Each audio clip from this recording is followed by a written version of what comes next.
Today we talk about the 10 biggest wipeouts in the history of kitesurfing. That when it feels scary to jump, that is exactly when you jump.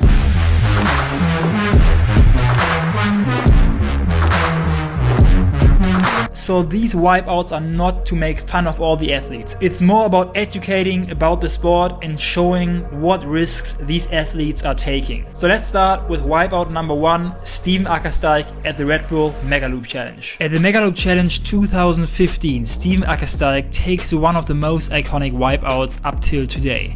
He loops his kite, but the kite loop is not catching any, and yes I mean any wind.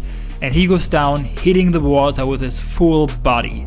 The crazy part is, back in the days, the pros were wearing boots. Imagine not getting rid of your board, that's crazy. But that brings me to number 2, Lorenzo Casati, equipment failure. Lorenzo is competing in the Lords of Trump competition 2023. Just when he attempts his trick, his quick release opens and he is twisting and going into a free fall, hitting the water, luckily just perfect. Again, imagine he would not have been able to get rid of his board or not twisting in the right direction. And that's exactly what happened in wipeout number 3. Ruben Landon was just on a road trip with no one else than Yannick Jegejevsky.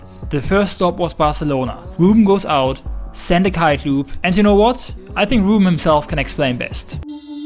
My hand hits my release and I lost control. Immediately I knew I broke my ankle. Before I knew it, the lifeguards pulled me out of the water and an ambulance was on its way. It starts to hurt. Oh! And I should get surgery because it's just I snapped.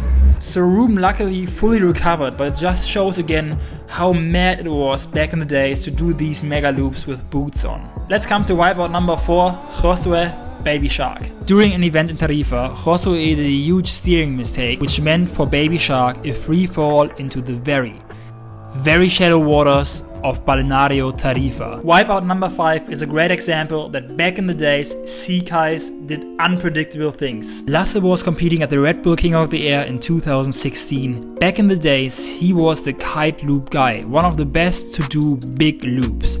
But this time, the sea kite did not recover and Lasse takes a huge hit, landing into a wave. So he crashed so hard that he had to get to the hospital with water in his lungs. Luckily, he's all good again, but on the same day, Lewis Cratham took an even harder hit. And we will talk about that in the next part, so don't forget to subscribe to Kitegoofy to not miss out on that, like the video, and then see you for part number 2. Ciao.